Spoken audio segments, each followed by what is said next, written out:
On voit bien, le temps de la prise de conscience est largement dépassé et notre agacement et notre colère et notre peur est de plus en plus grande.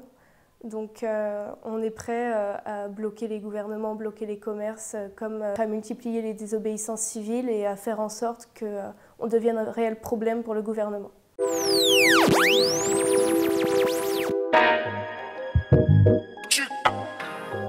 Ouais, je m'appelle Elodie, j'ai 17 ans. Je suis lycéenne et je suis engagée pour Youth for Climate. Ça va faire 6 mois.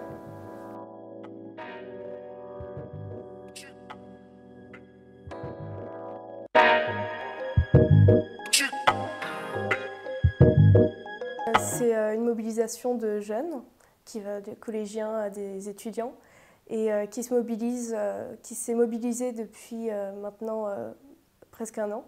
Et ça a commencé par des marches pour la prise de conscience, et maintenant ça va être beaucoup d'actions de désobéissance civile pour faire réagir les politiques et puis pour qu'il y ait un véritable changement dans la gestion de l'environnement.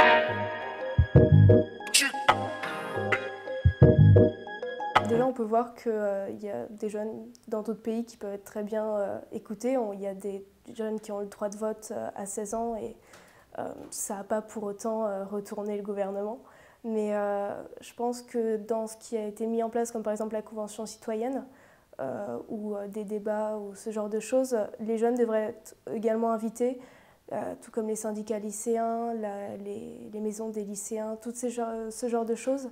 Il y a plein d'organisations qui sont faites pour les lycéens et c'est dommage que tout ça ne soit pas lié à la prise de décision finalement des adultes.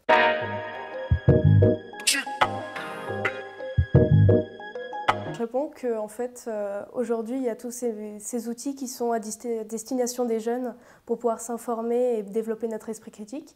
Tous ces médias qui sont faits pour nous tenir au courant et pour nous appeler à nous questionner nous-mêmes.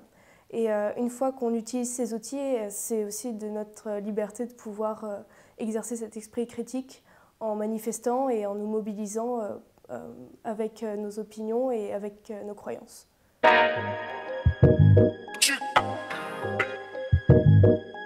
Elles sont surtout sur la forme et plus que sur le fond. On le voit, elle est critiquée pour son physique, pour le fait qu'elle est jeune et qu'elle serait manipulée. On parle aussi de son autisme. Et en fait, si on met bout à bout toutes ces critiques, elles sont dans le fond, si on est totalement objectif hors de la question climatique, elles sont totalement infondées. Pourquoi? Parce qu'elle est jeune, elle ne pourrait pas penser par elle-même. Pourquoi? Parce qu'elle est autiste, ses fonctions de réflexion seraient atteintes.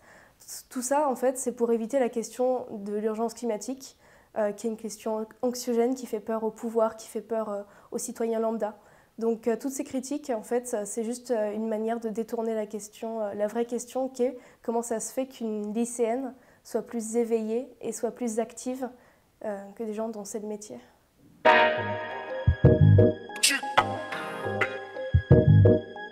Transmission de l'information, de la vulgarisation scientifique, etc. Parce que c'est très dur de se former sur des thèmes aussi complexes que le changement climatique.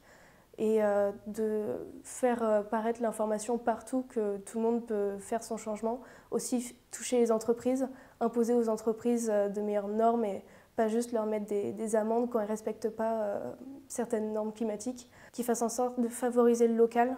On n'a pas besoin d'importer autant. Il y a toutes ces choses que la France est capable de faire, qu'elle pourrait faire davantage. Favoriser le commerce interne, et surtout arrêter d'inciter à la consommation et de favoriser les entreprises au gré des citoyens. Tout ça, en fait, Youth for Climate, ce qu'on cherche à faire, c'est à ce que l'action ne soit pas sur un seul groupe, que ce soit des projets conjoints et des actions conjointes. Attendre, on va dire, une seule action aujourd'hui et d'un seul acteur, ce serait du gouvernement, et notamment celui qui est à sa tête, notre président, M. Emmanuel Macron, ce serait d'être plus strict dans ses accords commerciaux, dans tous ses accords avec l'Europe. Aujourd'hui, nos petits actes, ils sont trop lents par rapport à l'urgence climatique. Ça aurait été parfait, on va dire, il y a 30 ans. Mais maintenant, on demande vraiment plus une vitesse d'action.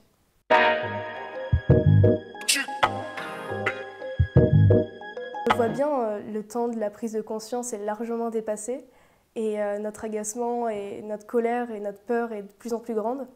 Donc on est prêt à bloquer les gouvernements, bloquer les commerces, comme à multiplier les désobéissances civiles et à faire en sorte on devienne un réel problème pour le gouvernement. Pour que nos mobilisations, ce ne soient plus des marches un peu mignonnes, des marches où tout le monde peut se mêler et dire que c'est très bien le climat, applaudir Greta Thunberg et puis après signer le CETA.